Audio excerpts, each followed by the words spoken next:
A new note on the Holy Grail. To begin with, I was thinking to try and explain somewhat. This is obviously a joke, but in a era of the Donald who says I'm the best there ever was, with the exception of maybe Lincoln and I know the best and so on. We had the best month when everybody says it was a disaster. One needs to clarify. No, I'm joking. We don't have the Holy Grail here per se. In the era of post-truth, there's just one step from saying I'm the best to having the Holy Grail, or vice versa. I have the Holy Grail, I'm the best. No.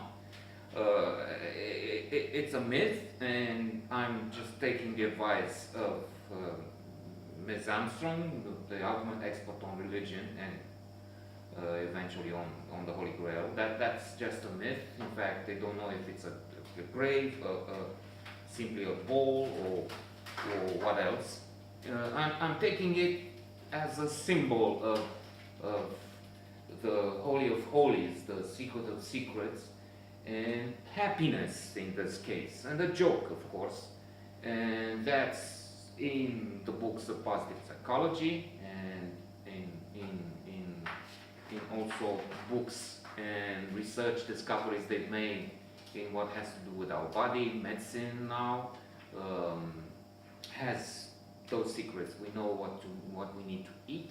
By the way, vegan seems to be the ultimate choice. I'm not, but they live longer and they have the recipes. They eat nuts, eat like the people in Okinawa. I will not go into those details, but for just now, but maybe in another note, it's just meant to say that we can combine all those elements, and the leitmotif that we have it here. I will change it, by the way, from today. It will be the Holy Grail, not that you find here or we have here, but we search for here. It's a question of finding those rules and applying them as much as possible. That's part of the secret we have here. We try. This is part of the formula. I'm challenging myself with a little audience to try and see if I can find something better in this medium. They say that you think in one way when you talk with people, in another way when you write, and that's offering a different logic. Conversation can bring flow, and this is a new thing, started a few months ago, which is making me explore different venues. Maybe in a few years' time I will look at this and say, and have other revelations, and watch the evolution or involution, who knows. Maybe this is a donation to science. Some scientists might find something interesting in decades to come, in the same way that they analyze the bodies of people who donate their corpse to science, or their living, in fact, infrastructure. That's part of it, and trying to share. Eventually, find someone who will send back the message. No, look, this is what I don't mind having someone rain on my parade. There's no parade to speak of, and if the truth is out there and you have it, that's part of the rules of the game. I mean, one of the rules of the game. Please contact me and say, no, not this, it's this.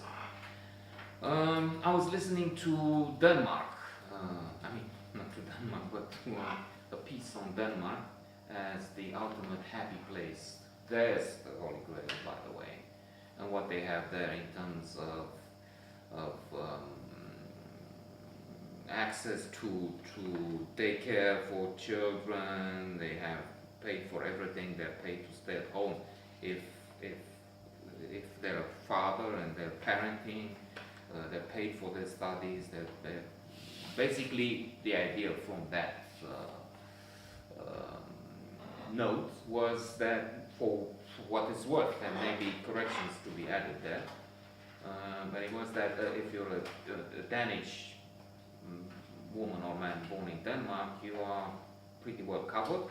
It's not the richest country in the world. That was part of the analysis in there. Tal Ben-Shahar was invited to talk, by the way, in this episode on happiness. And he emphasized that it's not, in the US, it's material. The American dream is to have a better house, a better car, and that means working much more than in Denmark and other places. Denmark is also less rich than Norway, by the way, but has an interesting mix and a good support for family. In fact, when they look at what determines the most important factors that determine one's happiness and possession of the Holy Grail, to keep it with the Holy Grail in this note, is a family and social support, family and friends. And it's a proof, Denmark is a proof, that when you support that, when you offer people the means to care about the family, to go to stay home and raise kids and so on, and not work as much as in other places, there's a balance. Being time affluent, like here, for instance, is much more important than having more money, and that's reflected in the scales, in the data on happiness. By the way, the Danish, for some reason, dislike Romanians the most. I don't know why. That's not good.